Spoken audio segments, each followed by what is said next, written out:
Welcome to Book Summary Podcast, your gateway to personal transformation. Each episode delivers big ideas from the world's most impactful books on mindset, productivity, and success, all in just a few minutes. Ready to turn knowledge into action? Let's get started. Welcome to the Deep Dive, where we plunge into the most important, often surprising, and sometimes hilariously overlooked insights from the sources you share with us. Today, we're taking a deep dive into something absolutely critical for navigating modern life: your money. Yeah, definitely critical. And here's the hook that might just reframe everything you thought you knew. For most of us today, it's simply no longer possible to just work your way or save your way to being truly rich. That's a jarring truth for many, I think, because the traditional American dream narrative, study hard, work overtime, give up luxuries, it feels like that's fundamentally changed. Right. So our mission in this deep dive is to unpack why financial literacy has often been, gatekept. We want to reveal the secrets the wealthy have been passing down for generations. And these aren't the usual tips, right? Like cut back on coffee. No, exactly. This isn't about those restrictive budgeting tips you find everywhere. This is about a fundamentally different approach to money, a different mindset. And our guide today is this phenomenal new book, Rich AF, The Winning Money Mindset by Vivian Tu. Vivian Tu, your rich BFF on TikTok. That's the one. She's a former Wall Street trader turned viral financial educator, and she really cuts through all the jargon and, frankly, the shame you might associate with money talk. Yeah, she makes it accessible. We're going to explore how rich people really think and act about money, and hopefully empower you listening to adopt their mindset and strategies, starting right now. And our goal is for you to walk away from this deep dive with actionable advice, things you can actually do, no matter your current financial situation or background. We're definitely challenging some deeply ingrained beliefs today. We are, and offering a clear, practical path forward. This isn't about blaming you for maybe past financial struggles. It's about empowering you by revealing these sort of hidden rules and surprising facts. Okay, so let's get into it. It really struck me how the book frames this idea that the traditional American dream path to wealth, well, it might be broken for most of us. What's the core issue it points to right at the beginning? It starts with what it calls a problematic premise, something that's really influenced our whole financial landscape. The financial services industry, maybe not always intentionally, but historically, it has excluded huge parts of the population. Okay. We're talking non-old, non-rich, non-white individuals. The advice, the products, everything was often tailored to a very specific, privileged demographic. And for everyone else? For everyone else, there was this prevailing myth, the American dream myth: work hard, put in the hours, give up your daily latte maybe, and eventually you'll get rich. That feels like such a deeply ingrained belief. It's everywhere. But the book suggests that for most people, that's just not a viable path to true wealth anymore. The old playbook, it says, is kind of broken. It really is. And something else compounds this issue, this feeling of maybe being constantly behind. What's that? It's what you could call the silent rule about money. The taboo. Exactly, that talking about it is rude or tacky or just off limits. Right. And this taboo keeps people in the dark. It means most people are effectively playing checkers with their finances, while the wealthy, who openly discuss strategies and opportunities within their own circles, on the golf course or wherever, they're playing chess. That makes a lot of sense. It keeps the knowledge concentrated. And it leads me to think about that fantastic anecdote from Vivian Tu's book, the story about Adam and the Monopoly game in the Hamptons. Oh, yeah, that's a great one. She's playing with friends, and this guy, Adam, before they even start, he just declares, "You guys do not want to play Monopoly with me." Confidence. Right. Everyone's like, "Why not?" Yeah. And he drops this bombshell. Most people have never actually read the full instruction brochure for Monopoly. Which is probably true. He had. And he knew this secret loophole about leveraging the Monopoly bank, using money you don't even have to buy property, basically getting mortgages on undeveloped land.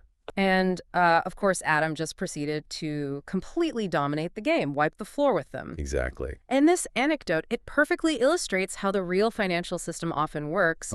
Most people simply don't know the full rules, or, maybe more importantly, which rules truly matter. Right. Financial theory is great, but it's only useful when it's articulated as, actionable advice, step-by-step instructions you can actually follow. Without that, you're at a severe disadvantage, like playing Monopoly without knowing all the rules. You're just guessing. Precisely.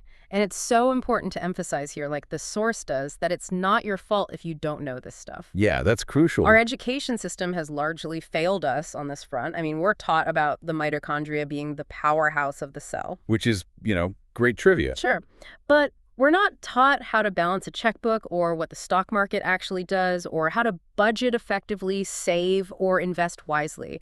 Personal finance has been this incredibly gate-kept secret for a long time. It really has. And this leads to a provocative idea presented in the book. It's insightful, though, Go on. that a lack of basic financial literacy fundamentally keeps the working class, well, working. That's a strong statement. It is, but it's framed not as some, grand conspiracy theory, but more as an observation. The current system kind of depends on a large segment of the workforce lacking upward mobility. Can you give an example? Well, think about the COVID-19 pandemic. While many white-collar workers could work from home, essential workers, often in lower-paying blue-collar jobs, were still forced to show up every day. It really highlighted that divide. That's a really stark illustration, yeah. It suggests a system that perhaps unintentionally makes financial literacy feel inaccessible and confusing, which ensures a consistent labor force that's, hungry for any work they can get. And what's particularly damaging about this is the self-blame it fosters. Oh, absolutely. You internalize these messages. I'm bad with money. I'm irresponsible. I'm just a shopaholic. These aren't just thoughts. The book calls them character assassinations, often learned from media and culture.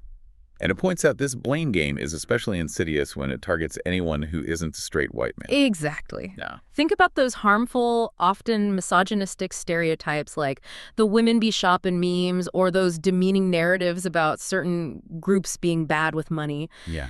These messages imply that personal shortcomings are the reason people are broke. Not systemic issues, not lack of knowledge, but just personal failure. But the empowering message here is crucial. Absolutely. It's never too late to learn. The book stresses this. Once you understand the strategy, the rules of the game, you will learn, and you will be, as the title says, rich AF. Like Vivian Tu with Monopoly. Once she figured out the strategy. She hasn't lost a game since. That's what she says. It's about knowing the rules. So, given all that context, how do rich people really think? Because it's clearly not how most of us are told we should behave. The book shares this incredible, almost unbelievable anecdote about a Wall Street sales guy. Oh, this one's wild. Right. He apparently spent $5,000 gambling, chartered a private helicopter back to work the next morning, As you do. rolled in Hanover with $35,000 in cash in a duffel bag, Wow. and still managed to land a massive trade order that same day, becoming one of the top-paid people that year. It's almost cartoonish, but it illustrates the point perfectly.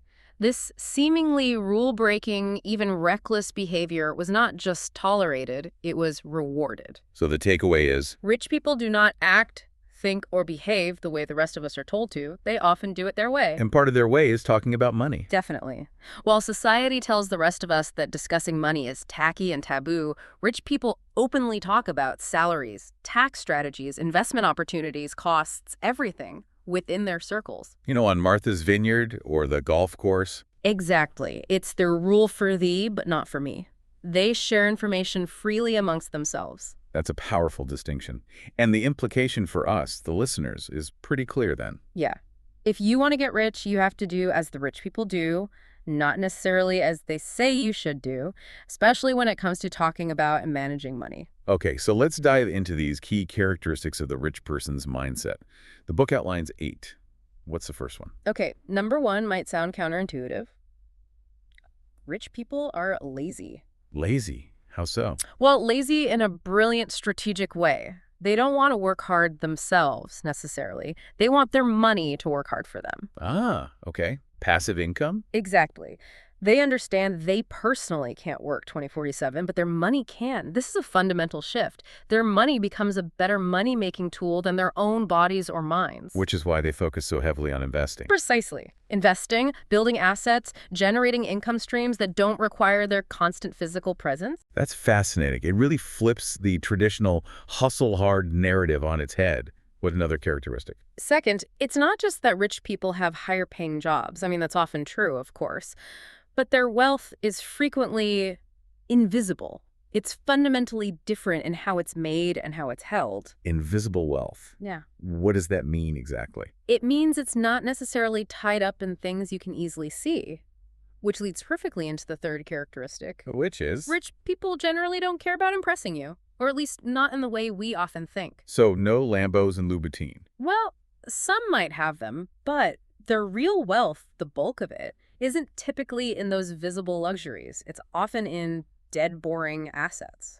Like what? Like money earning interest in a bank, index funds, real estate holdings, retirement accounts, stuff that doesn't make for a great Instagram post. Right. The book talks about the Instagramification of society, creating these false impressions of what normal rich people stuff looks like. Exactly. And the reality is many people who flaunt extreme luxury online might actually be broke or heavily in debt. So the core difference is buying assets versus liabilities. That's absolutely key.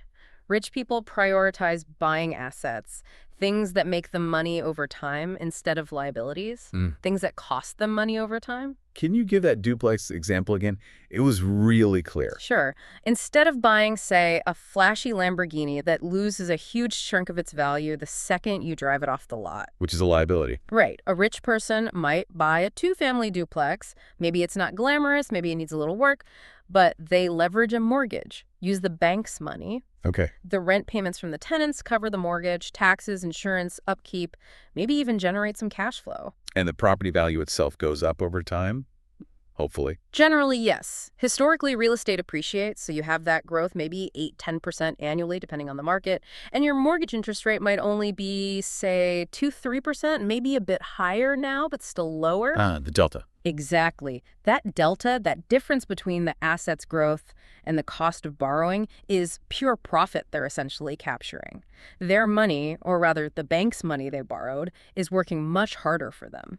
That delta concept is so powerful. It really shows a different way of thinking.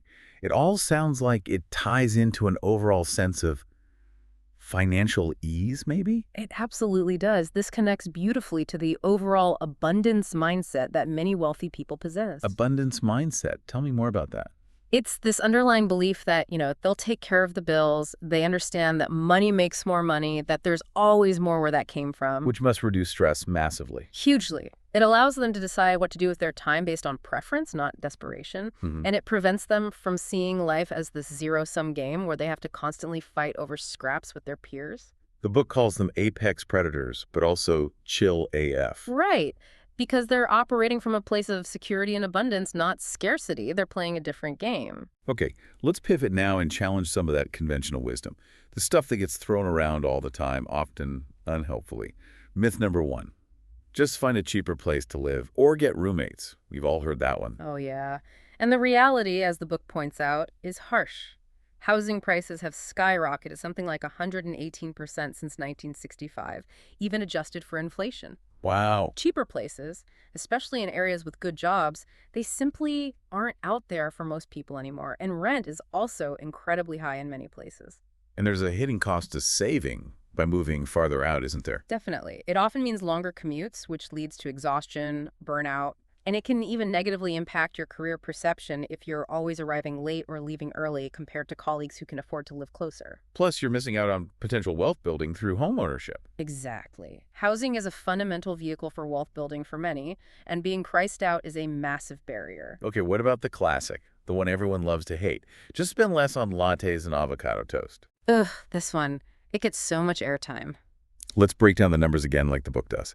A daily $5 latte, that's about $1,825 a year. Okay. And avocado toast, maybe twice a week at, say, $18 a pop. That's around $1,872 a year. So maybe $3,700 total for both. Right. Now compare that, as the book does, to the median home price, $363,000. Or average student loan debt, nearly $29,000. Or even the average used car price, over $26,500. The scale is just completely different. But it's vastly different. The conclusion is undeniable. While, yes, small short-term expenses can add up over time, they are not the things that make or break your financial life for most people. Focusing on them is a distraction. It absolutely distracts from the bigger systemic issues: stagnant wages, rising housing costs, healthcare, childcare, and it can lead to what the book calls financial nihilism. That feeling of, F it, I'm never going to afford a house or pay off my student loans anyway, so why bother skipping the latte? Precisely. It breeds hopelessness, which is counterproductive. And inflation plays a huge role here too, right? It's not just about your individual spending. Absolutely. Macro inflation, like seeing movie ticket prices double or triple over 10, 15 years, constantly erodes your purchasing power. When average prices rise faster than average wages, which has been the case recently post-COVID. It's a huge problem. Everything just costs more. Right. A 2% inflation rate is generally considered healthy for an economy, but we've seen periods much higher than that, making it harder for people to get ahead. Okay, and the final myth. Just relax. Money can't buy happiness anyway. Yes. The convenient excuse often used to dismiss financial struggles. It seems empirically false, doesn't it? And it ignores the lived reality for younger generations especially. It really does. There was that famous 2010 study suggesting happiness increased with income up to about $75,000 a year, which the book adjusts to maybe around $90,000 today with inflation, and then it supposedly leveled off. Which was a convenient factoid. It implied, sure, money buys necessities, but billionaires aren't necessarily happier than someone making 90K. Right. But the context is critical here. As the book points out, baby boomers largely lived through massive bull markets. Economic expansion felt almost like the norm. Whereas younger generations. Anyone born from the 90s onward, roughly, has experienced wave after wave of collective trauma. 9/11, the Iraq War, the 2008 housing crisis and recession, Brexit, COVID-19, January 6th, the FTX crypto collapse, recent bank failures. It's been a lot. It's been a lot. These events taught impressionable young brains that the world is volatile, it's scary, and financial stability can be ripped away in an instant. The old, comfortable ideas about how the market always goes up just don't resonate the same way when your formative years were punctuated by crises. That makes total sense. Their lived experience is fundamentally different. Exactly. So telling them money can't buy happiness when they're struggling to afford rent or pay off debt feels incredibly dismissive of the very real security and reduced stress that money can provide. Which leads us to why understanding the systemic barriers to wealth is so crucial. It's not just about individual choices or mindset, right? Not at all. The common image we have of a rich person, often, let's be honest, a white guy like Warren Buffett or Elon Musk, isn't because they're inherently better or smarter. It's often because, as the book puts it rather bluntly, they've had it easier. They're playing the game on tutorial mode. Okay, explain tutorial mode. It means starting with advantages, fewer obstacles, more access to resources and networks. This isn't about being political. It's about acknowledging historical and ongoing disadvantages that significantly affect who gets to build wealth and how easily they can do it.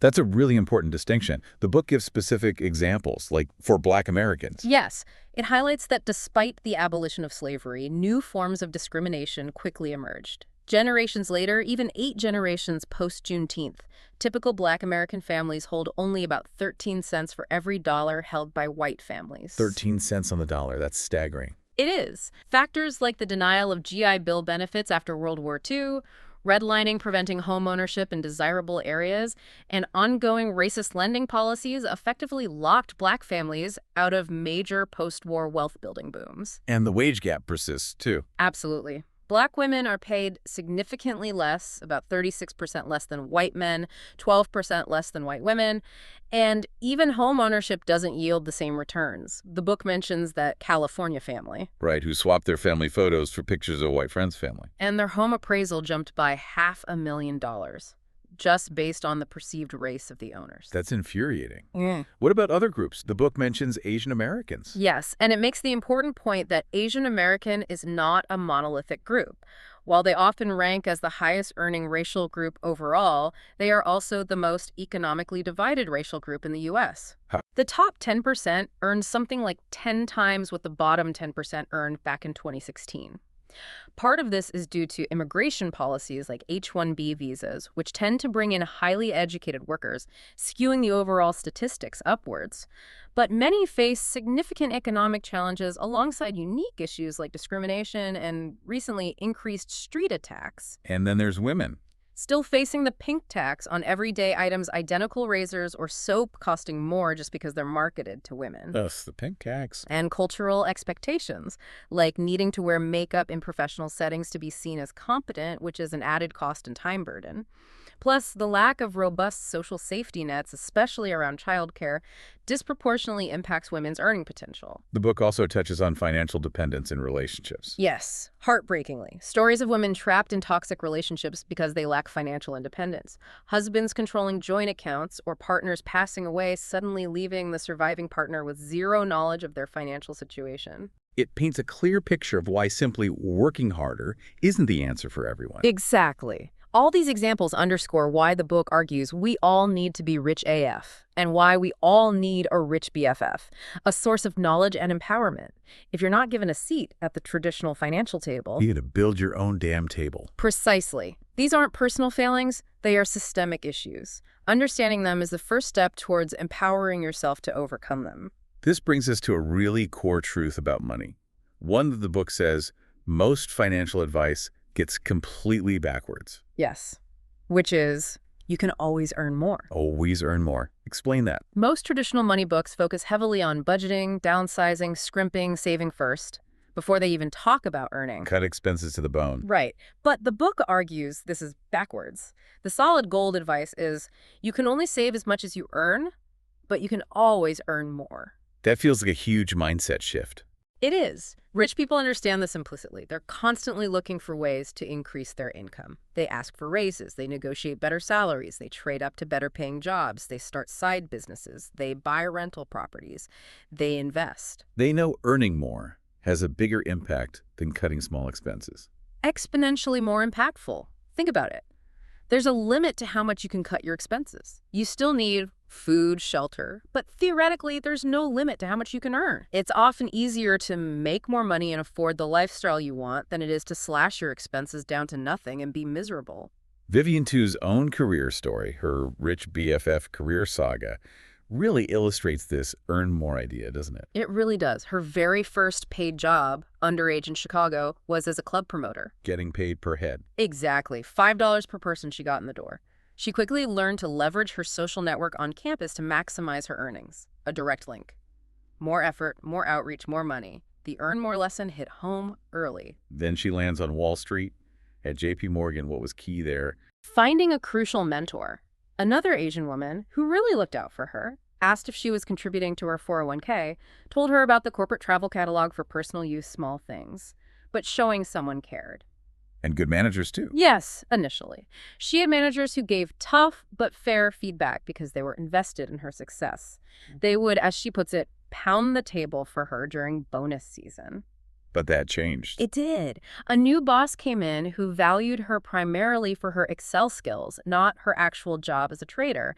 Started firing keys, experienced people. That experience taught her another vital lesson. Go where you're valued. Don't stay where your core skills aren't appreciated. And then the leap to TikTok fame. That wasn't planned at all, was it? Not in the slightest. After leaving Wall Street for tech and media, her friends just kept asking her finance questions. How to rebalance a 401k, choose health insurance, start investing. The stuff most people don't know. Exactly. So end of 2020, she makes a New Year's resolution to start a passion project, just sharing this knowledge publicly. Posts her first TikTok on January 1st, 2021. And it blows up. Instantly. Viral in 8 hours. 100,000 followers in a week. It was insane. And she wasn't even trying to make money from it initially. No, zero intent. It was purely about helping her friends and community understand this stuff. It wasn't until a brand partner reached out wanting to collaborate that she realized the huge business potential. It just shows that sometimes the best opportunities come from genuinely solving a problem or filling a need people have. Absolutely. Find a pain point, offer a solution, provide value. So a huge part of this earn more strategy is recognizing and leveraging your own skills. Yes, knowing and selling your skills. The book stresses that you are probably more skilled than you realize. Especially younger generations. Definitely. As children of the internet, most young people are proficient in Word, PowerPoint, Excel, converting PDFs, finding solutions on Google. These are valuable workplace skills. And beyond just software. Oh yeah, soft skills are huge. Project management, organization, communication, even giving good pep talks, writing clearly, these are transferable and valuable in countless roles. The book talks about crafting your pitch line, not just your job title. Right. Don't box yourself in. Think of it like creating a charcuterie board of your skills and knowledge. Can you give her an example again? Instead of influencer? Sure. Instead of, I'm Vivian and I'm an influencer, she suggests something like, I'm Vivian and I'm a top-performing salesperson with a background in finance and digital entertainment media. I'm a creator, I've built companies that earn 7 figures annually from scratch, and I'm open to opportunities that allow me to help businesses reach their next generation of users. Wow. That's much more comprehensive and powerful. It showcases breadth and depth, opening doors beyond a narrow title. And this ties into networking like a rich person, too. It's not just handing out business cards. Not at all. Rich person networking often involves quid pro quo. It's not just someone mentioning your name, it's someone vouching for you, putting their own reputation on the line. That carries way more weight. Immensely more. It builds instant credibility. That's how Vivian made the jump from finance to media. Her original Wall Street mentor vouched for her to a friend, who then became Vivian's first manager at BuzzFeed. That personal recommendation was key. So networking is crucial. What about recruiters? Should you talk to them even if you're happy in your job? Absolutely, yes. The book is very clear on this. Recruiters are professional networkers. Their entire job is finding talent. Always be open to them. Even if you're making good money and like your role? Even then. Vivian mentioned she took weekly calls with recruiters from places like Facebook, Twitter, TikTok, even when she was making $625,000 at BuzzFeed and enjoying it. Why? What's the benefit? Information gathering. You find out what skills are in demand, what the going rates are for roles similar to yours, maybe even higher.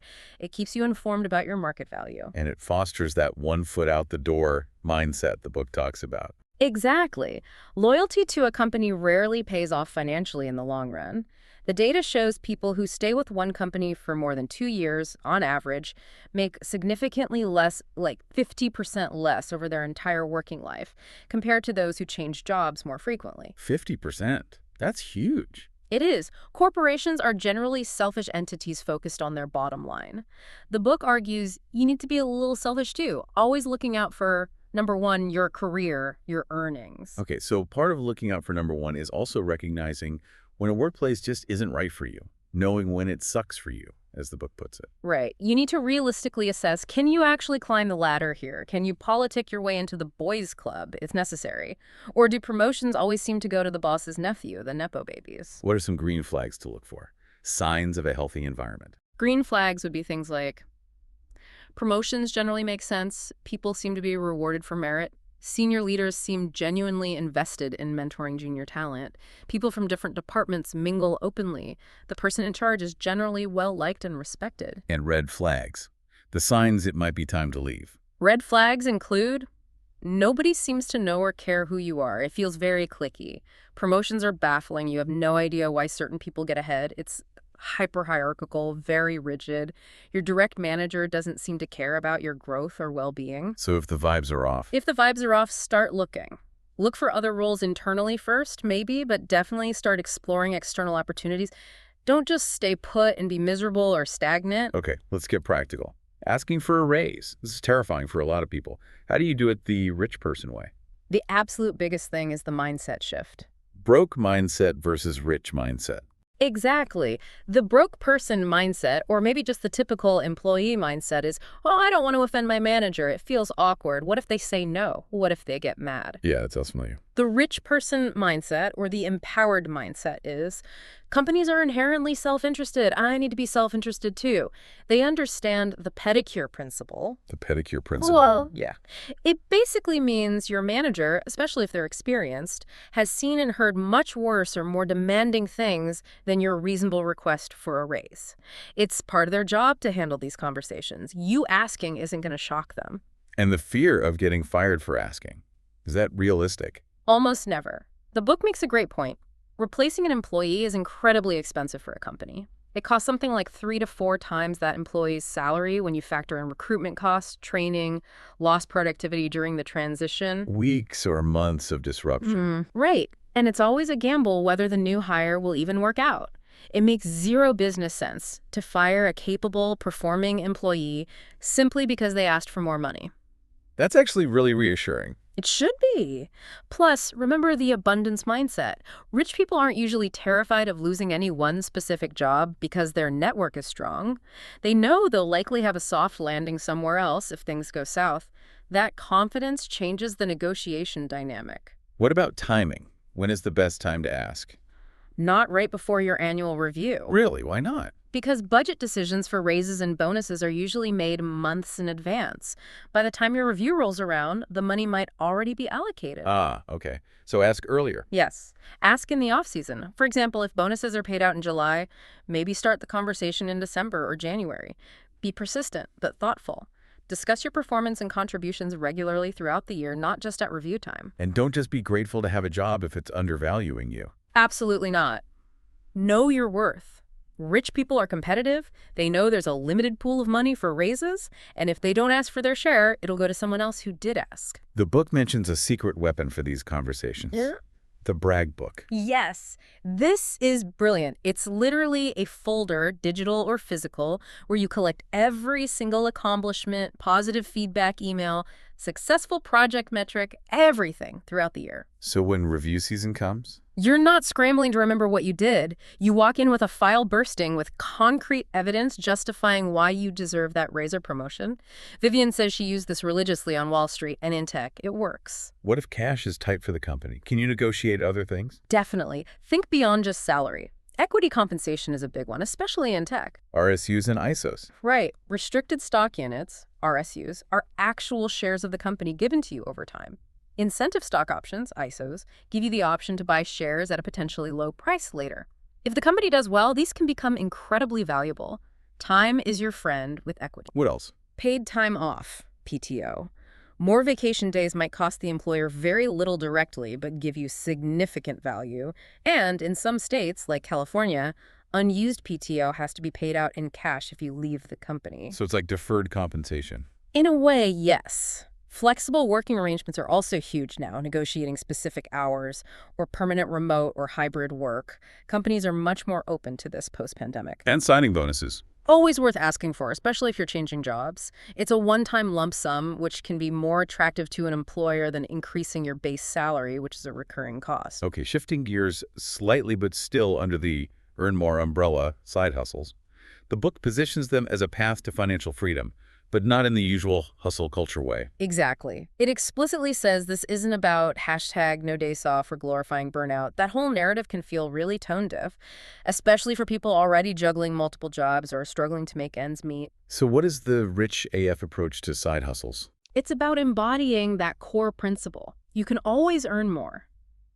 Side hustles provide extra income, sure, but more importantly, they can set you up for greater financial freedom down the line. They give you choices instead of operating from a place of desperation. Like Vivian learning to flip sneakers from Jerry the sneakerhead. Right. Jerry saw it as basically free money generated from something he already enjoyed and knew about. What makes a good side hustle, according to this philosophy? Low risk and low barrier to entry are key. It's not about pursuing some grand passion project that requires a huge investment up front. It's about making money relatively quickly and simply. Examples. Things like dog walking, using apps like Wag or Rover, mowing lawns in your neighborhood, babysitting, maybe freelance writing or data entry if you have those skills. Things you can start doing almost immediately without much overhead. And it warns against things like leasing a car for Uber if you don't have the time. Yeah, avoid high startup costs or long-term commitments unless you're very sure you can make it worthwhile. The goal is supplemental income, not digging yourself into a deeper hole. The book also has a strong warning about MLMs, multi-level marketing schemes. Yes, it pulls no punches there. While acknowledging it's controversial, it highlights the reality that most money in MLMs comes from recruiting other people, not actually selling the product, whether it's mystery hair oil or dodgy supplements. And the stats are pretty damning. Very. An FTC report found something like 99% of people involved in MLMs actually lose money. You often have to buy a lot of product yourself to meet quotas, end up with unsold inventory. It's a tough model. The rule of thumb. If it seems too good to be true, it probably is. And if the business model seems more focused on recruitment than on actual customer sales, proceed with extreme caution or just avoid it altogether. And finally, the side hustle should ideally fit into your life, not take it over. Right. Choose something straightforward, not overly taxing mentally or physically, and ideally something different from your day job to avoid burnout. Like the office worker mowing lawns. Exactly. Get some fresh air, physical activity, or maybe the electrician does some data entry online using a different part of their brain. It's about finding a sustainable way to earn more without sacrificing your well-being. Okay, let's transition to budgeting. This is often seen as the boring, restrictive part of finance. But the book reframes it right. Completely. Budgeting is not presented as deprivation. It's framed as planning for financial freedom. How so? Vivian shares her own story about buying her first really expensive aspirational item, a Prada bag. She didn't just impulsively buy it, she budgeted for it specifically. She planned ahead, saved up, knew exactly how many hours she had to work to afford it. So when she bought it. It felt earned. It was a symbol of her hard work paying off, not something that would trap her in debt or cause buyer's remorse. It was planned pleasure. And this idea that rich people don't budget. Myth. Huge myth. The book states very clearly, rich people budget, like hell they budget. Whether they were born rich or became rich. Yeah, both. They budget to maintain their wealth, to fund goals like sending kids to elite schools, buying vacation homes, retiring early. The only rich people who don't budget, the book jokes, probably won't be rich for very long. And a key part of this is that a budget shouldn't make you miserable. Absolutely critical. A budget must have room for things that bring you joy, whether they're technically essentials or not. If your budget is purely about restriction and deprivation, you simply won't stick to it. It has to be sustainable for you. Budgeting is also about self-acceptance, not shame. Yes. Many people who feel they suck at budgeting are actually dealing with a lot of shame when they confront their spending habits. Doing a spending audit can be uncomfortable. Seeing, $700 spent on food delivery last month can be a shock. But it's necessary to get a clear picture. It is. And understanding that even rich people budget helps. They're often surprisingly cash poor. Meaning their wealth isn't liquid. Exactly. Their net worth assets minus liabilities isn't sitting in a checking account. It's tied up in illiquid holdings. Their homes, rental properties, stocks, bonds, retirement accounts. So budgeting helps them manage cash flow. Precisely. It helps them access the cash they need when they need it without having to sell assets unexpectedly or overdraw accounts. They don't like keeping large amounts of cash in checking accounts because that money isn't working for them. It's earning practically zero interest, maybe 0.07% or something pitiful. Budgeting also helps fight lifestyle creep. Yes, that insidious tendency for your spending to gradually increase every time your income goes up. A budget provides guardrails to ensure that pay rises translate into increased savings and investments, not just more expensive habits. Okay, so how do you actually do this? The spending audit. The poor microscope for your money. Step 1 is tracking. Gather all your spending records, credit card statements, debit card statements, bank statements for 1 or 2 typical months. Avoid holiday months or unusual spending periods. Use an app, a spreadsheet, whatever works for you. And don't forget things not on card statements. Crucial.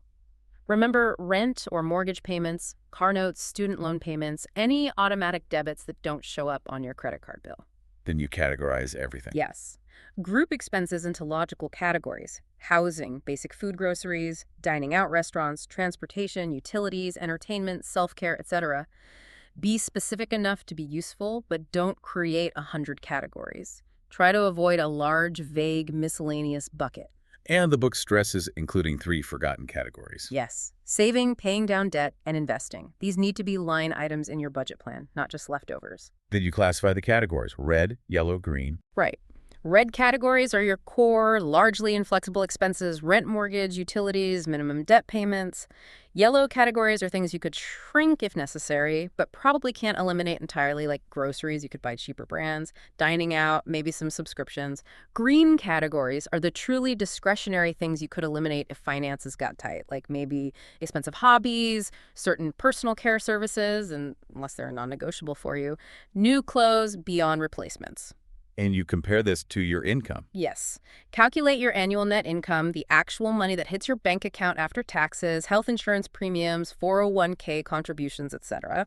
Then compare your annual red plus yellow expenses to that net income. What if your red and yellow spending alone is more than your net income? Then the hard truth, according to the book, is that budgeting alone won't solve the problem. You have an income issue. You need to focus on the earn more strategies we discussed earlier. A budget can only allocate the money you have. Makes sense. Now, there are different budgeting methods. What are the main ones? The book highlights a few popular ones. The 50-30-20 rule is a simple starting point. Needs, wants, savings. Exactly. 50% of your take-home pay goes to needs, red category stuff. 30% to wants, yellow and green, and 20% goes towards saving, investing, and paying down debt beyond the minimums. Who's this good for? It's great for people who don't feel they need a super strict budget but want some basic guardrails. The percentages naturally adapt as your income changes, though ideally as you earn more, that 20% savings investing slice should grow much larger. Okay, what's next? Zero-based budgeting. Yes, zero-based budgeting. This is more detailed. Every single dollar of your income gets assigned a specific job allocated to a spending category, a savings goal, debt payment, or investment. Income minus expenses equals zero. Sounds like more work. It is more work, requires more tracking. Yeah. But it's excellent for people with irregular incomes, freelancers, commission-based salespeople, maybe someone like that swamp people alligator hunter the book mentions, who earns their annual income in just a few months. Why is it good for them? Because it forces you to make conscious trade-offs and plan carefully when income fluctuates. Every dollar is accounted for. Then there's reverse budgeting. Reverse budgeting, sometimes called pay yourself first. This is my personal favorite for simplicity. How does it work? You decide how much you want to save and invest each month, say 15% or 20% of your income. You set up automatic transfers to move that money into your savings, retirement, or investment accounts on payday. So it's gone before you can spend it. Exactly. Out of sight, out of mind. The rest of the money in your checking account is then yours to spend freely on bills and wants, knowing your future self is already taken care of. It automates willpower and leverages compound interest effortlessly. That sounds appealingly simple. What about half-payment budgeting? Half-payment budgeting. This is interesting. You basically split your major bills, rent, mortgage, car payment into two. You pay half around the middle of the month and the other half at the end of the month or whenever it's due. Why would someone do this? It can be helpful for procrastinators or for people who feel really broke or stressed right before payday when all the big bills hit at once. It smooths out cash flow, breaks large payments into smaller, less intimidating chunks, like writing a big paper in two halves instead of all at once. These methods highlight the importance of value-based spending and non-negotiables, don't they? It's not just about numbers. Absolutely. Remember Vivian's Prada bag story? The first bag felt amazing because she assigned immense value to it, worked specifically for it, calculated the hours. It was in her bag fund. Subsequent luxury bags maybe didn't provide the same joy, perhaps even led to buyer's remorse, because the value she placed on them changed after that initial goal was met. And that feeling of financial agency is powerful. Immensely. The first time you realize you can achieve a significant financial goal on your own, buy your own apartment, pay for your parents' dinner without worrying, handle an emergency, it's a symbol of freedom and control. So the budget needs to reflect your values. Yes. What gives you joy and meaning? You can afford anything, the book says, but not everything, so prioritize.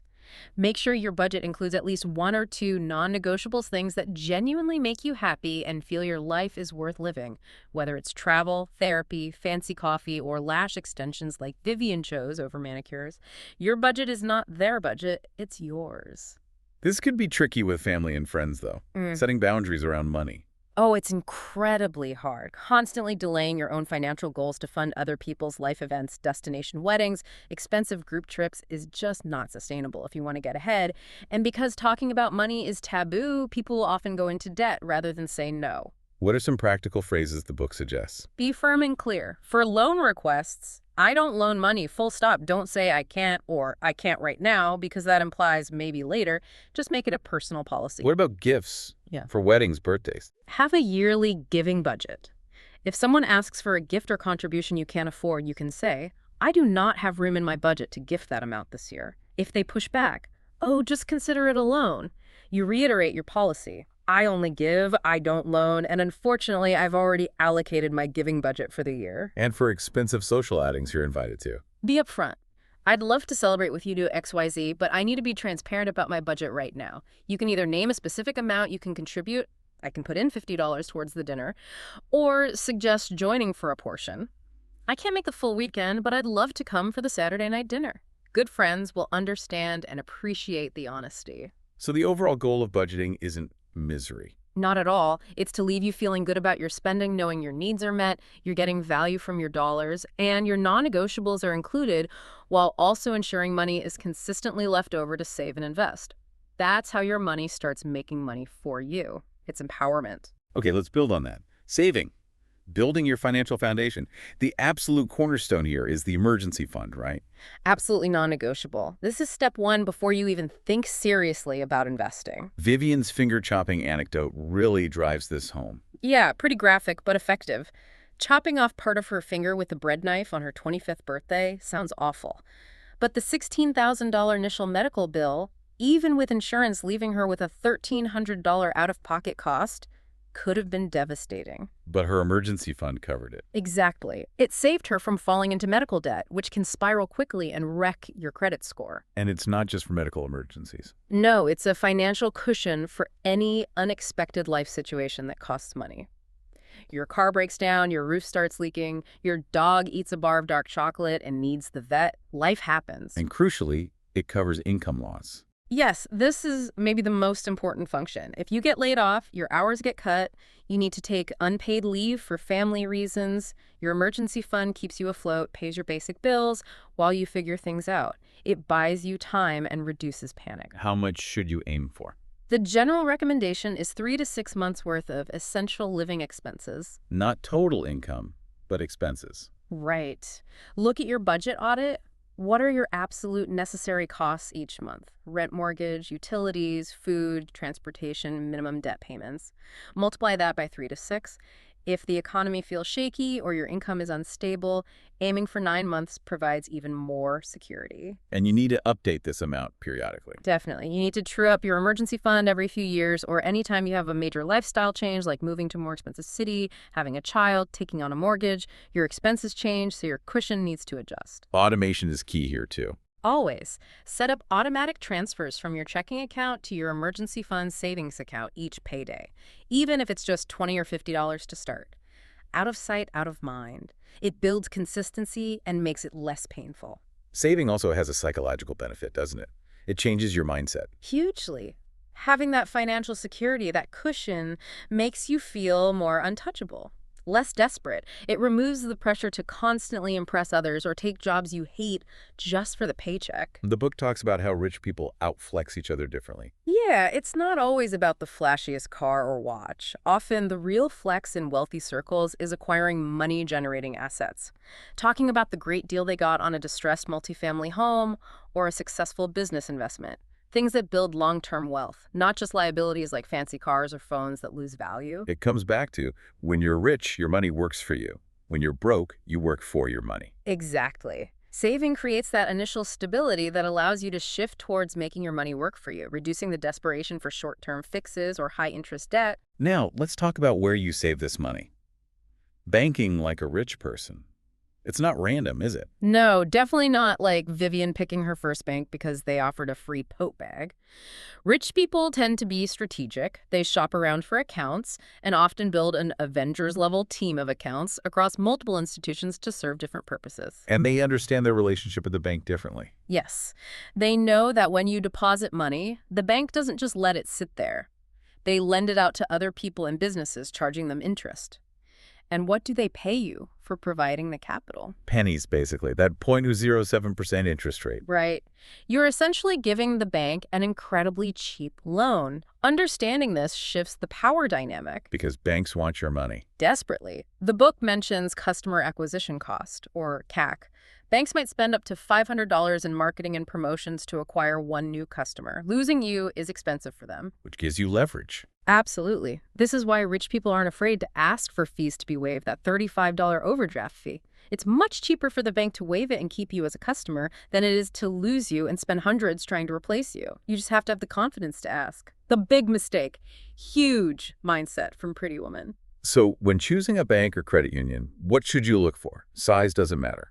Not really, as long as your deposits are FDIC insured for banks or NCUA insured for credit unions. Up to $250,000 per depositor, per institution, per ownership category is protected. The core product, a safe place to hold cash, is the same everywhere. So focus on convenience and features. Exactly. What's easiest for you? Do they have a good mobile app? Responsive customer service? Low or no fees, like minimum balance fees, monthly maintenance fees, free checks if you need them, convenient ATM access, or fee reimbursements if you use out-of-network ATMs.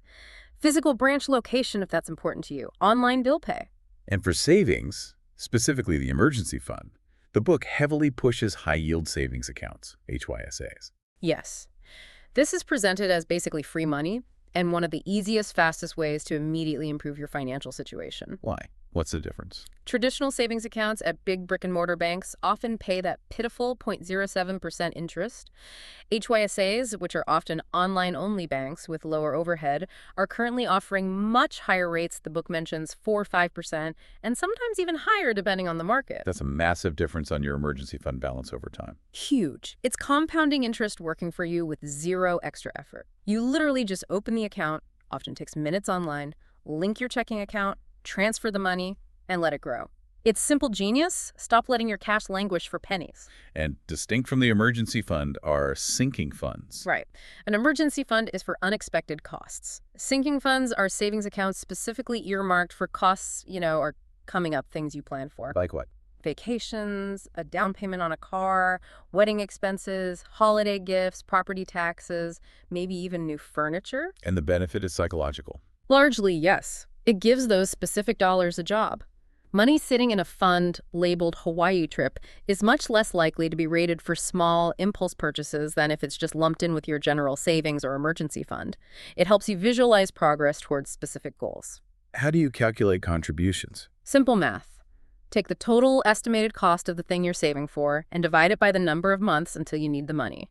That tells you how much to automatically transfer into that specific sinking fund each month. You can have multiple sinking funds for different goals. Okay, this next section feels really empowering. Negotiation. The book calls it the platinum way to save. It goes beyond just cutting small things. Way beyond. Vivian explicitly promises again not to yell at you for buying coffee and acknowledges, yes, small cutbacks do add up, that $5 daily coffee is nearly $2,000 a year, which isn't nothing. It could be a modest vacation or a new laptop. But it's not the main lever. It's not the main lever for significant wealth building. The death by 1,000 paper cuts view of saving, focusing only on tiny expenses, is valid but critically incomplete. Negotiating savings on major purchases and recurring bills has a much bigger impact.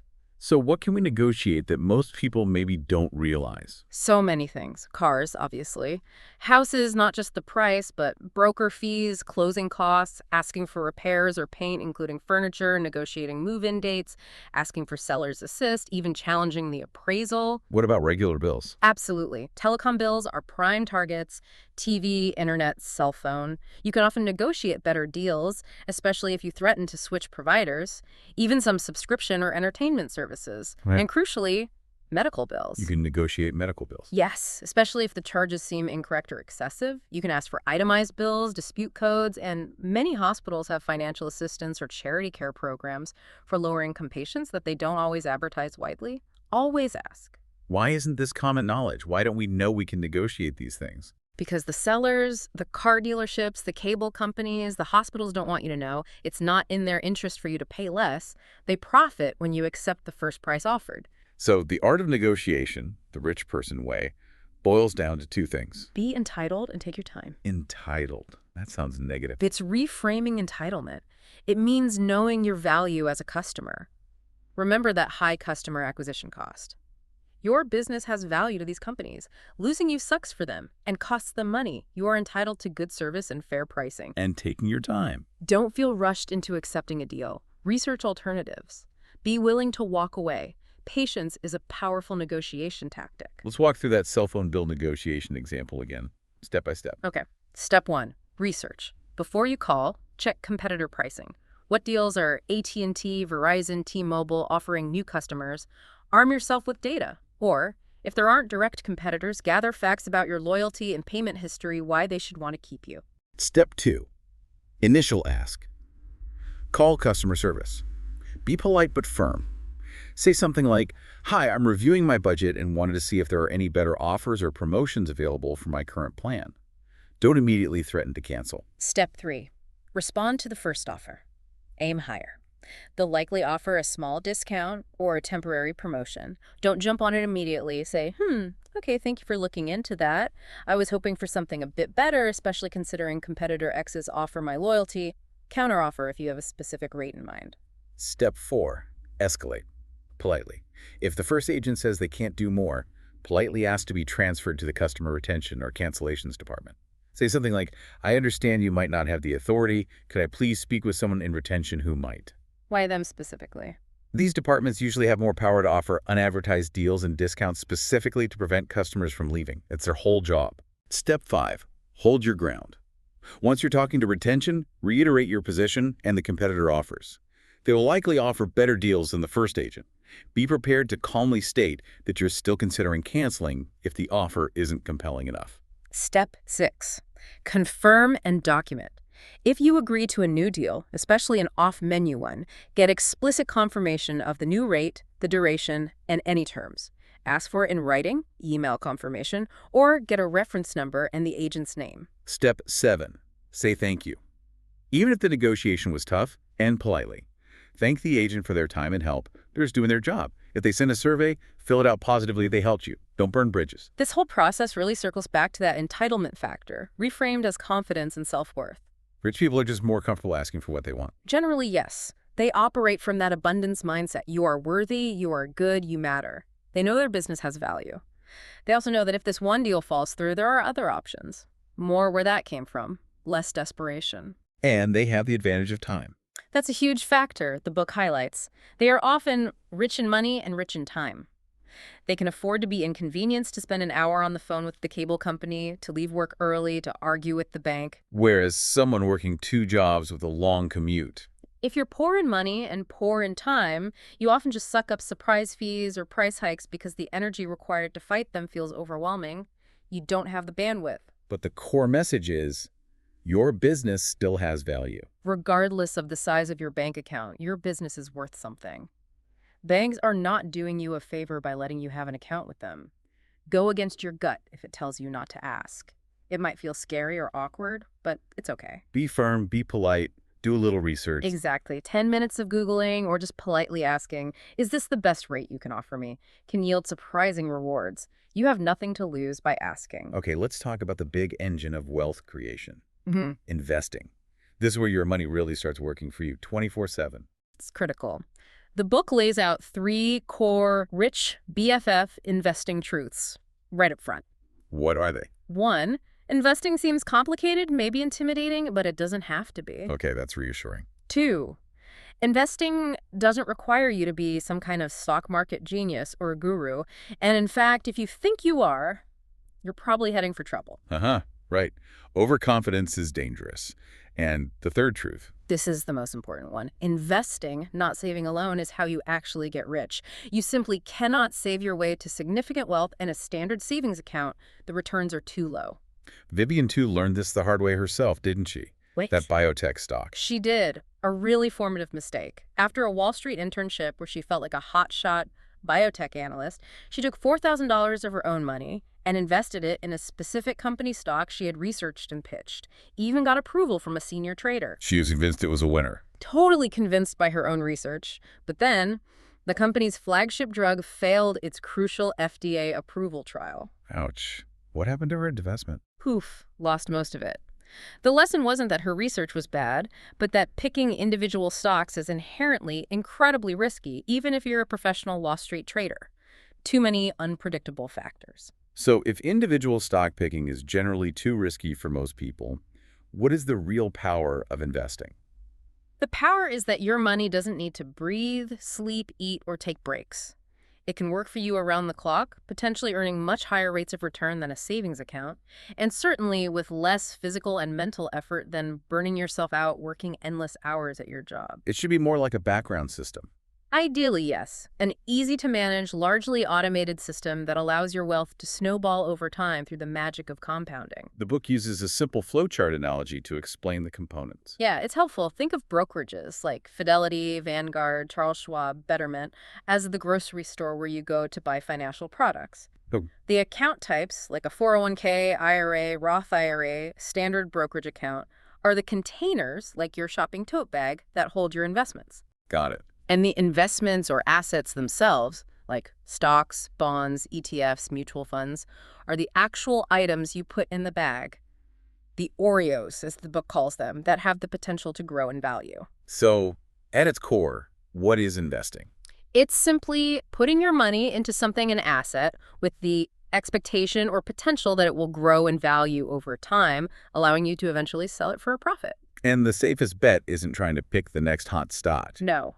The really, really solid bet, as the book puts it, is betting on the overall economy to grow over time, which historically it always has. Despite downturns, the market recovers. So it's not about being a genius or perfectly timing the market. Definitely not. Rich people generally don't try to time the market either. They focus on time in the market, consistency, and long-term perspective. Okay, let's break down the book's 6 steps to investing like a rich person. Step 1. Step 1, get educated.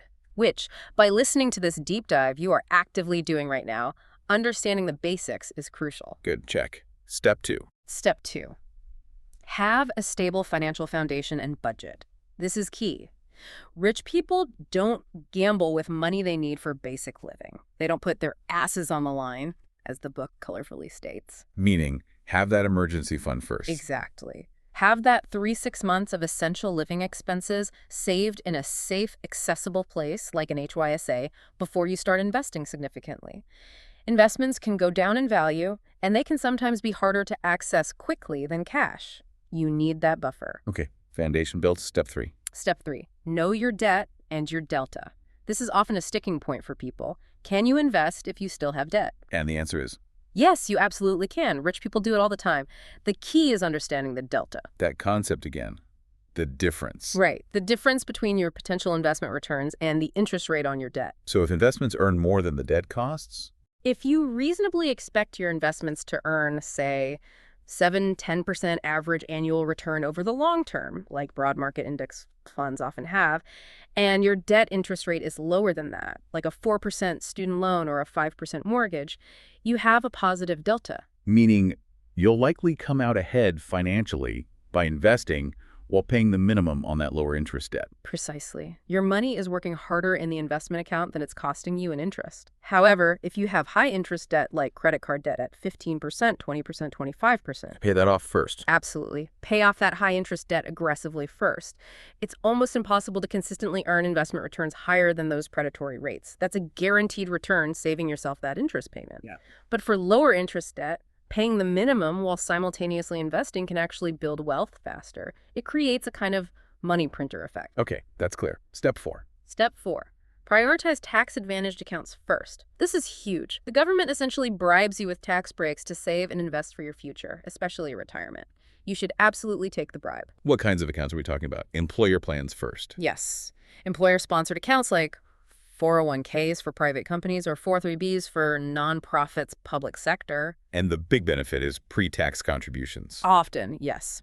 With traditional 401k, 403bs, the money you contribute comes out of your paycheck before federal and state income taxes are calculated. This lowers your taxable income now. You pay taxes later when you withdraw the money in retirement. The contribution limit for 2023 was $22,500. It adjusts periodically. There are penalties for withdrawing before age 59.5, usually. And the employer match. The employer match is literally free money. If your employer offers to match your contributions up to a certain percentage, say 100% match on the first 3–6% you contribute, you absolutely must contribute at least enough to get the full match. It's a 100% risk-free return on your money. Not taking it is leaving money on the table. Why did matching start? Wasn't it pensions before? Largely, yes. Pensions, defined benefit plans, have become rare. 401ks, defined contribution plans, shifted the investment risk from the company to the employee. But companies still offer the match as an incentive to attract and retain talent and encourage saving. Are 401k funds protected? Generally, yes. They have strong protection from creditors in bankruptcy, which is a significant benefit. Some plans also allow loans against your balance, sometimes used for things like a house down payment, though that should be approached cautiously. Okay, what about accounts outside of work? IRAs? Right. Individual retirement accounts, IRAs, are accounts you open and manage yourself at a brokerage. The contribution limit was lower. $6,500 for 2023 also adjusts. Penalties for early withdrawal usually apply here too. And there are 2 main types, traditional and Roth. Yes. Think of them like pizza toppings, the book suggests. A traditional IRA is like pepperoni jalapeno. You might get a tax deduction for your contribution up front, lowering taxable income now, but you pay income taxes on withdrawals in retirement. There are income limits to qualify for the deduction if you also have a workplace plan. And the Roth IRA. The Roth IRA is the veggie pizza. You contribute money you've already paid taxes on, no upfront deduction, but then your qualified withdrawals in retirement, including all the investment growth, are completely tax-free. Tax-free growth and withdrawals sound amazing. It is potentially very powerful, especially if you expect to be in a higher tax bracket in retirement than you are now. There are income limits to contribute directly to a Roth IRA, though. But there's a workaround. The backdoor Roth. Yes, the backdoor Roth IRA. It's a perfectly legal loophole for high-income earners who are phased out of direct Roth contributions. You make a non-deductible contribution to a traditional IRA using post-tax money, and then immediately, or very soon after, convert that traditional IRA balance into a Roth IRA.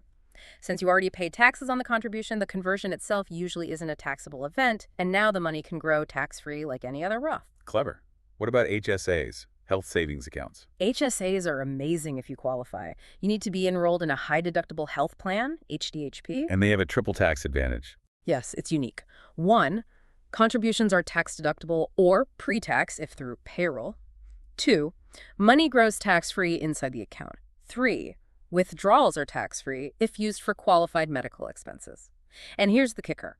Once your HSA balance reaches a certain threshold, often $1,000 or $2,000, you can usually invest the money within the HSA, just like in an IRA or 401k. It can become a stealth retirement savings vehicle. Wow. And 529s are for education. 529 accounts, yes. Primarily for college savings, though rules have expanded slightly. Contributions aren't federally deductible, but money grows tax-deferred, and withdrawals are tax-free if used for qualified education expenses. Many states also offer a state income tax deduction or credit for contributions. Okay, that's a lot on tax-advantaged accounts. Moving on. Step 5. Step 5, diversify based on your risk tolerance and time horizon. This is about what you actually invest in inside those accounts. Risk tolerance, how much potential loss you can stomach. Exactly. How comfortable are you with the value of your investments potentially going down in the short term? Rich people, the book argues, generally don't invest heavily in things they don't understand or that seem purely speculative, like maybe NFTs that don't do anything useful. They assess the risk. And time horizon. This is crucial. How long is it until you need this money? If you're saving for retirement in 30 years, you have a long time horizon and can generally afford to take on more risk, like investing more heavily in stocks for potentially higher returns. If you need the money in 3 years for a house down payment, you need lower risk, like bonds or HYSAs, because you can't afford a big drop right before you need the cash. And the rich person mindset here involves delayed gratification. Yes. They generally aren't trying to get rich quick. They want to build wealth steadily and stay rich forever. They have the patience to let investments grow over decades. Okay, let's look at the actual investment menu, the asset classes. The book mentions luxury assets first, like art or fancy watches. Yeah, things like a Banksy painting, a vintage Cartier watch, a Hermes Birkin bag. Technically, these can be investment pieces that appreciate in value, but they are highly risky and illiquid. The market for them is fickle, like Project Runway. One day you're in, the next day you're out. Value depends entirely on finding a willing buyer at the right price. They can be lost, stolen, damaged. Remember the Banksy that shredded itself right after being sold? Yeah. The conclusion is, buy fancy stuff because you want it and enjoy it, not primarily as a financial investment. It doesn't track broad economic growth and isn't tax advantaged. Makes sense. What about real estate? Real estate is one of the oldest investment strategies known to humankind. Everyone needs space to exist. How do people invest in it? The most common way is buying a home to live in, hoping it appreciates, and eventually selling for a profit. Or becoming a landlord, buying property specifically to rent out, generating cash flow and benefiting from asset appreciation over time. And it's a supercharged asset because of leverage. Exactly. It's one of the few assets where banks will readily lend you large sums of money, a mortgage, to acquire it. This leverage allows you to control a large asset with a relatively small down payment, amplifying potential returns. Kim Kardashian getting a mortgage on a $70 million house isn't because she can't afford it, it's strategic leverage. Her cash is likely working harder elsewhere, earning more than the mortgage interest costs. Okay, then stocks. Owning a piece of a company. Stocks, yes. Buying a share of stock means you own a tiny sliver of that company, like owning one slice of the banana phone company pie, as the book analogizes. You participate in its success, price goes up, maybe dividends, or its downfall, price goes down. Dividends are like profit sharing. Sort of, yes. Some companies distribute a portion of their profits to shareholders as dividends, but most money in stocks is typically made from appreciation selling the stock for a higher price than you paid. But Vivian's advice is, don't pick individual stocks. Generally, yes. For most people, it's too risky and time-consuming to research and monitor individual companies effectively. Focus on lower-risk ways to get stock market exposure, like investing in broad industries or the market as a whole through funds. Which brings us to bonds. How are they different? Bonds are essentially loans. When you buy a bond, you're loaning money to a company or a government entity. In return, they promise to pay you back the principal amount at a future date, maturity, and usually make regular interest payments along the way. Safer than stocks, generally. Yes, typically less risky, but consequently, they usually offer lower returns than stocks over the long term. Government bonds, like U.S. Treasuries, are considered among the safest investments in the world because they're backed by the government's ability to tax. Municipal bonds are issued by state or local governments. High-yield bonds, or junk bonds, are issued by riskier companies and offer higher interest rates to compensate for the increased risk of default. So bonds are for stability, not high growth. Primarily, yes. They play a role in a diversified portfolio, especially as you get closer to retirement and need to reduce risk. But investing 100% in bonds usually won't generate the growth needed for long-term wealth accumulation unless you're already very wealthy. Okay, so if not individual stocks or just bonds, what should most people invest in? Funds. Yes, funds are often the best solution for most investors. Think of them as multi-packs or baskets of investments. Like ETFs, exchange-traded funds. ETFs are very popular and accessible. You buy shares of an ETF on a stock exchange just like an individual stock. Most ETFs are designed to track a specific index like the S&P 500, the 500 largest U.S. companies, the NASDAQ Q tech-heavy index, or indexes representing international markets, specific sectors like technology or healthcare, or even bonds. And they trade all day. Yes, their prices fluctuate throughout the trading day. They are typically passively managed, no human actively picking stocks, which means they have very low fees, expense ratios. They offer instant diversification and are excellent long-term building blocks, especially for beginners. How are mutual funds different? Mutual funds are similar in that they pool money to buy multiple securities, but they often have minimum dollar amounts to invest. ETFs trade like stocks, so you can buy even one share. Many mutual funds are actively managed, meaning a professional fund manager and their team is actively trying to research and pick investments to beat the market index, not just track it. Do they usually succeed? Statistically, no.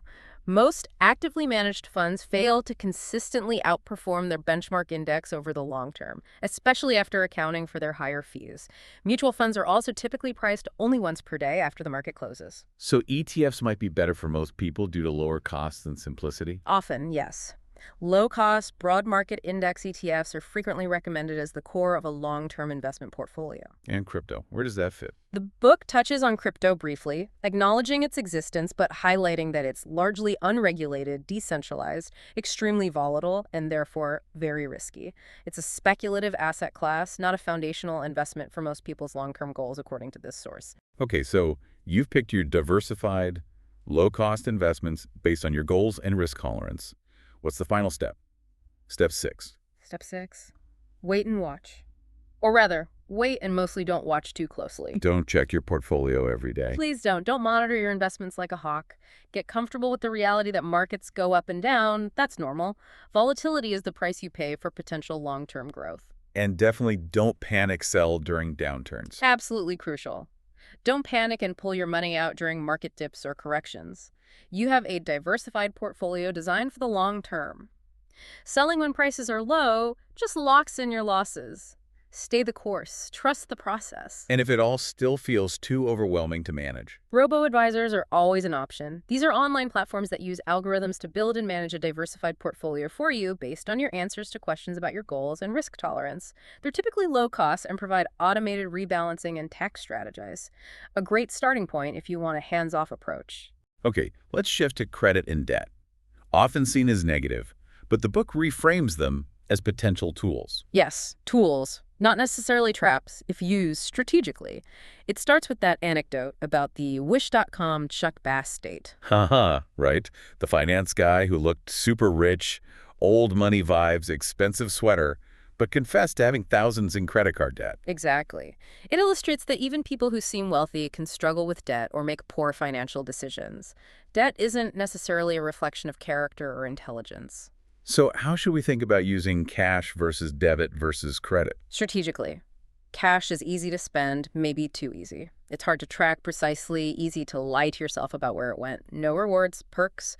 Some small businesses might offer a cash at discount, and it's good for tipping service providers directly, like housekeepers, lash technicians, the book mentions. Debit cards. Debit cards are directly linked to your checking account.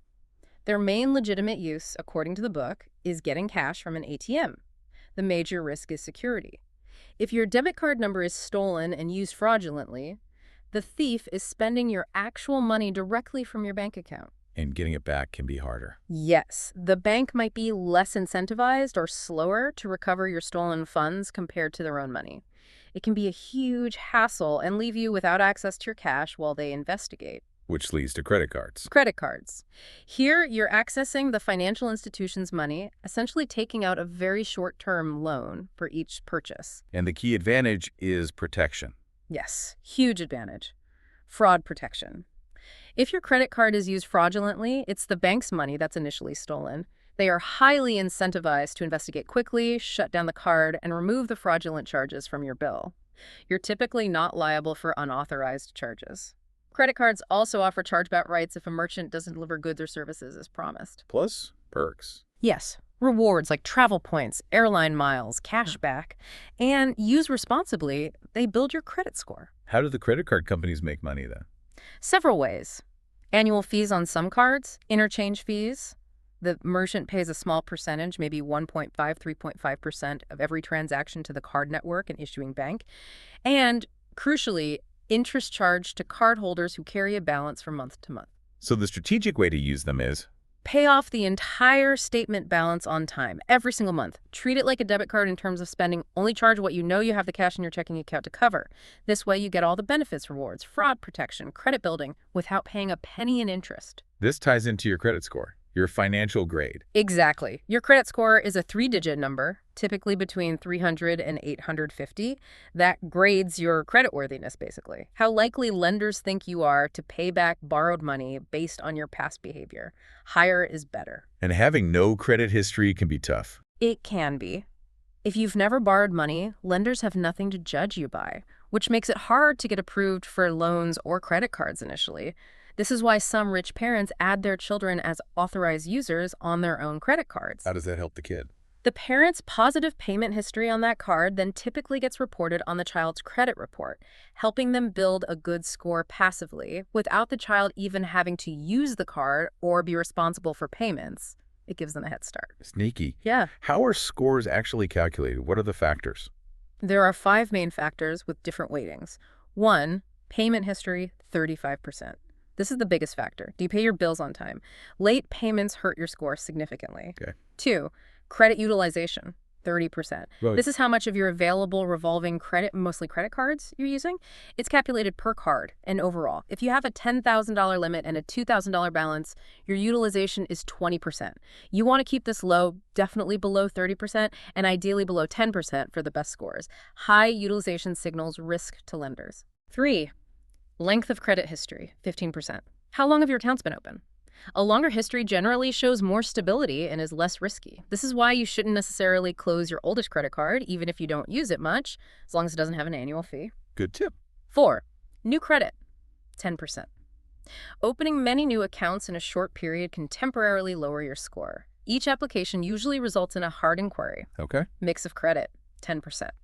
Lenders like to see that you can responsibly manage different types of credit, like credit cards, revolving debt, and loans, installment debt like mortgages, car loans, student loans. What's considered a good score? Scores generally range like this. 800, 850 is excellent. 740, 709 is very good. 670, 739 is good. Below that is fair or poor. To get the best interest rates on loans and qualify for premium credit cards, you typically need to be in the very good or excellent range. How can you check your score? You're entitled to a free copy of your full credit report, which shows the history, not just the score, from each of the 3 major bureaus, Equifax, Experian, TransUnion, once per year via annualcreditreport.com.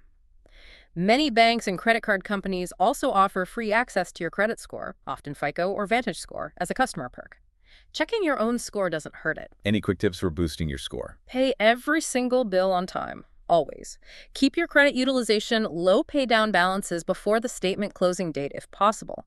Don't close your oldest credit accounts. Dispute any errors you find on your credit report immediately.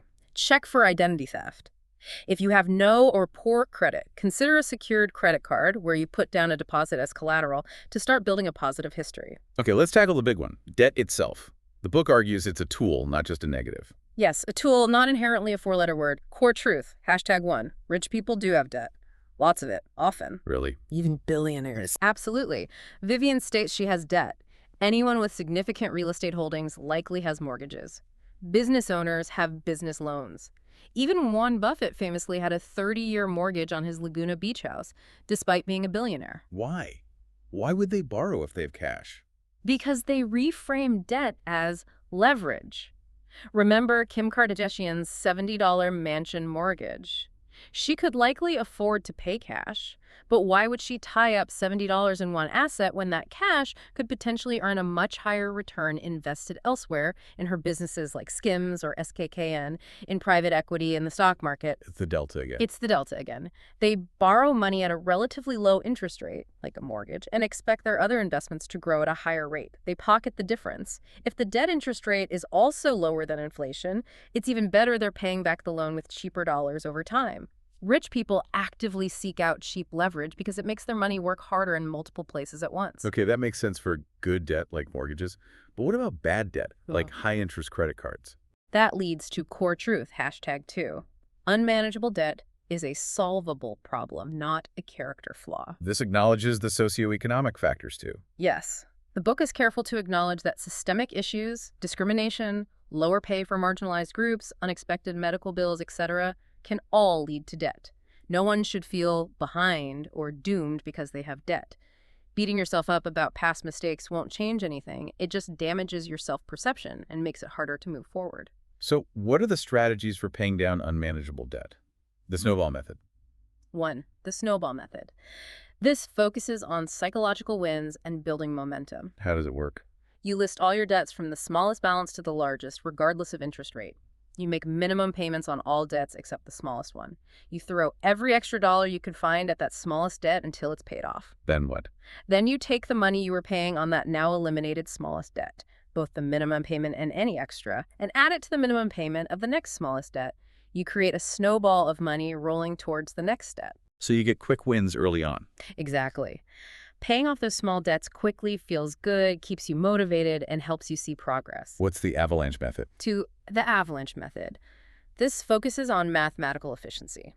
It saves you the most money in interest over time. How does this one work? You list your debts from the highest interest rate to the lowest, regardless of balance size. You make minimum payments on all debts except the one with the highest interest rate. You throw all your extra money at that high interest debt until it's gone. Then roll that payment to the next highest interest rate. Precisely. Once the highest interest debt is paid off, you take all the money you were paying on it and add it to the minimum payment of the debt with the next highest interest rate. This pays off debt fastest overall. Yes, because you're tackling the most expensive debt first, minimizing the total interest paid. It might take longer to get the first win if your highest interest debt also has a large balance, but it's the most financially efficient method.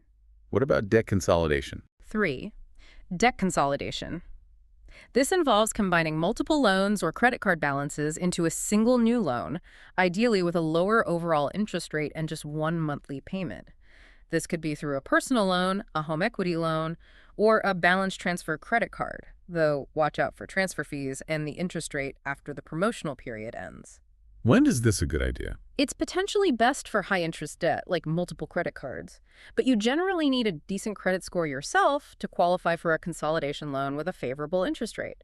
If your credit is poor, you might not get a rate low enough to make it worthwhile. Are there specific debt relief agencies? Yes, there are credit counseling agencies and debt settlement companies. Some nonprofits offer helpful counseling and debt management plans. Debt settlement companies can be riskier. They negotiate with creditors to accept less than you owe, but it can severely damage your credit score, and their fees can be high. Approach with caution and do thorough research. Okay, let's talk taxes. Often seen as just a necessary evil, but rich people view them differently. Yes, not just taxes bad. They understand how taxes work so they can legally minimize the amount they pay. It's about strategy, not just obligation. A big confusion is tax brackets. People worry a raise will push them into a higher bracket and they'll lose money overall. That's a persistent myth, and it's completely false. The U.S. has a marginal tax rate system, meaning the higher tax rates only apply to the portion of your income that falls within that specific higher bracket, not your entire income. Can you give an example? Sure. Let's say the first $10,000 of income is taxed at 10%, and income between $10,001 and $40,000 is taxed at 12%. If you earn $11,000, only the $1,000 above $10,000 is taxed at the 12% rate.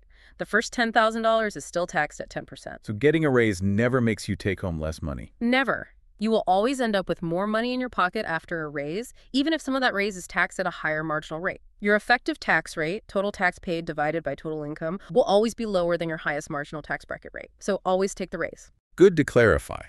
What about tax returns versus tax refunds? People love getting refunds. They do, but the book argues you shouldn't. A tax return is the set of forms you file with the government each year. A tax refund is the money the government sends back to you if you had too much tax withheld from your paychecks throughout the year. What's the problem with getting a big refund? It means you essentially gave the government an interest-free loan of your own money for up to a year or more. It wasn't free bonus money from the government, it was your overpayment being returned. So the goal should be to adjust your W-4 withholding with your employer so that you break even or owe a very small amount at tax time. You want that money in your pocket throughout the year where you can use it or invest it, not sitting in the U.S. Treasury's account earning nothing for you. Taxes are more complicated for freelancers, right? Oh, yeah. An extra pain in the ass, as the book puts it. Because you don't have an employer withholding taxes, you are responsible for paying estimated taxes to the IRS and possibly state 4 times a year. And variable income makes it hard. Very hard to estimate accurately. It's easy to underpay and face penalties, or overpay and give the government that interest-free loan again. The recommendation. For freelancers or small business owners, getting professional help like a bookkeeper and an accountant, CPA, is often well worth the cost. They can help with accurate estimations, find deductions and credits you might miss, and save you time and stress. Plus, their fees are generally tax-deductible as a business expense. What about filing taxes? Is Google File taxes for free? Safe? Be cautious.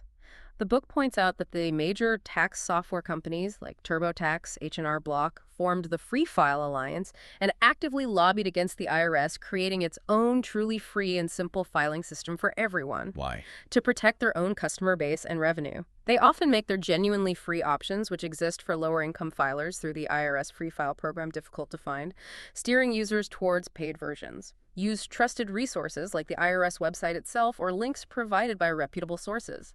The book suggests checking richaf.club for vetted links. Good to know. Quick difference. Tax deductions versus tax credits. Important distinction. A tax deduction reduces your taxable income. Examples include deductions for student loan interest, contributions to a traditional IRA, or certain business expenses. It lowers the amount of income subject to tax. And a tax credit. A tax credit is more valuable. It directly reduces the amount of tax you owe, dollar for dollar. It's like a direct discount on your tax bill. Examples include the child tax credit or credits for energy efficiency improvements. Some credits are even refundable, meaning if the credit is larger than the tax you owe, the government will send you the difference as cash back. Okay, finally, building your financial dream team. Who do you need and when? Rich people use professionals. Yes, they often love having a team: bookkeepers, accountants, attorneys, investment managers. But the key is to avoid paying for services you don't need yet. When do you need a CPA? Certified Public Accountant. A CPA is great for complex tax situations, tax planning advice, or navigating major life changes that have tax implications. Marriage, divorce, starting a business, inheriting assets, figuring out health insurance credits. Does everyone need one for annual filing?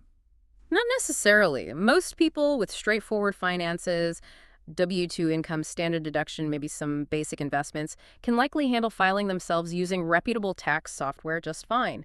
Just remember, you are ultimately responsible for the accuracy of your return, even if you use software or a preparer. What about financial advisors? This is a broad category. The book suggests they can be expensive and maybe not the best bang for your buck if your net worth isn't substantial yet, as fees can eat into returns. The crucial distinction is fiduciary versus non-fiduciary. Absolutely critical. A fiduciary is legally obligated to act in your best interest at all times. A non-fiduciary advisor, like many brokers or insurance agents, only needs to recommend products that are suitable, which might not be the lowest cost or absolute best option for you. They might get a higher commission selling a certain product. Always ask if an advisor is a fiduciary and get it in writing. Financial planners offer broader advice. Yes, financial planners often take a more holistic view, looking at budgeting, insurance, estate planning, retirement planning, in addition to investing. Again, check if they are fiduciaries and understand how they are compensated. Fee only is often preferred over commission-based. And robo-advisors are good for starting out. Robo-advisors are excellent for low-cost, automated investment management. They handle the diversification and rebalancing for you based on algorithms. A great, accessible starting point for many people who want a hands-off approach to investing. Okay, let's bring this all together with the ultimate mindset shift, overcoming those internal financial blockers and defining your FU number. Yes, this is really the capstone. Being Rich AF, according to the book, isn't just about numbers. It's about deeply understanding yourself, your goals, and identifying what beliefs or habits might be holding you back. Financial habits are learned skills, not innate character traits. The book outlines some solid gold truths to embrace to help with this. What's the first one? 1. Wealth is not made to be hoarded. Many people, perhaps influenced by parents who distrusted banks or investments after bad experiences like the Great Depression, developed a cash is king mentality. Or they fear fraud or just lack knowledge. But hoarding cash prevents it from growing. Exactly. It loses purchasing power to inflation. Money needs to be put to work. And remember, bank deposits are FDIC insured up to $250,000. Low-risk environment options exist. Good personal finance habits are learned, meaning you can learn new ones and adapt. You have control. Second truth. Spending isn't shameful. Spending is not inherently shameful. We need to spend money to survive, and it's okay to spend money on things that bring us joy and improve our quality of life. Value is subjective. Where did the shame come from? Often from childhood, maybe overly frugal parents who made spending seem frivolous, or negative cultural messages about certain types of spending. The shift is to remind yourself. You earn money to feel good, safe, secure, healthy. Prioritize your biggest and boldest joys. And if those joys cost money, remember the core principle. You can earn more. Third truth. Don't spend to impress others. 3. Money spent to impress others is money not worth spending. The book quotes the common refrain. The biggest money mistake is spending money I didn't have on stuff I didn't need to impress people I didn't like. Why do people do this? It often stems from a scarcity mindset, feeling like you need external validation, or maybe seeing parents overspend to keep up with the Joneses, or project an image of success they didn't actually feel. The shift is to reorient your payoff from seeking fleeting external validation to achieving genuine long-term gains and security that benefit you. And the fourth truth. Stop just complaining. 4. Complaining, but not doing anything. Doesn't do anything. Venting is healthy and necessary sometimes. Constant unproductive whining is not. Parents might have modeled this. Perhaps. Maybe they complained due to real struggles, debt, job loss, disability, but felt powerless or didn't know how to change their situation, perhaps due to fear of risk or feeling stuck. The shift is to recognize when complaining becomes a substitute for action. Acknowledge feelings of powerlessness, but then focus on what you can control. And the simplest way out of scarcity is often to make more money. As the book cheekily puts it, more money, more opportunities, and a lot less problems, too, flipping the old adage. These negative mindsets, hoarding, shame, impressing others, complaining without action, often arise from or are reinforced by those toxic systems of oppression we discussed, and they block upward mobility. Everyone deserves the tools and mindset for financial independence. This all culminates in defining your FU number. What is that exactly? It's basically a rebranding of the FIRE movement, financial independence, retire early. But FU number is more provocative. It represents the amount of money you need invested so that the returns alone can cover your living expenses indefinitely, allowing you to say FU to any job, boss, or situation you don't like. It's about ultimate freedom and choice, not necessarily stopping work. Exactly. You could fully retire. Or you could downshift to part-time work you enjoy, pursue passion projects, start a nonprofit, travel the world, whatever you want, because your basic financial needs are met by your investments. Work becomes optional. How do you calculate it? The basic formula is your desired annual spending in retirement by 25. Multiply by 25. Why 25? That number comes from the 4% rule, a common guideline in retirement planning. It assumes you can safely withdraw 4% of your invested portfolio each year to live on, and the portfolio will likely continue to grow enough, or at least hold its value, over the long term to sustain those withdrawals indefinitely, adjusting for inflation. 4% is the reciprocal of 25. Under 25 equals 0.04. So if I want to live on $100,000 per year, $100,000 times 25 equals $2.5 million. That's your target FU number to have invested. that annual required spending number is the tricky part. It's personal. Highly personal. It's not just about bare bones survival. Do you want to travel, own a nice home, support family, pay for health care, have expensive hobbies, cover tuition, buy nice jewelry? Figuring this out requires real soul searching about what kind of life you want when work is optional. And the 4% withdrawal rate, is that guaranteed? No, it's a guideline based on historical market returns, assuming a diversified portfolio, usually a mix of stocks and bonds. It's considered reasonably conservative, planning for potential downturns in inflation.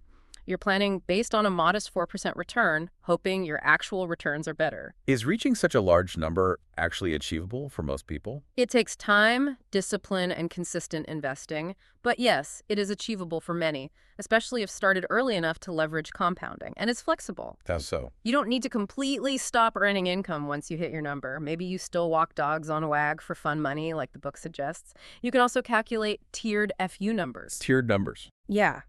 What's the number needed for a bare bones life, where you could just quit a toxic job and maybe work part-time somewhere chill?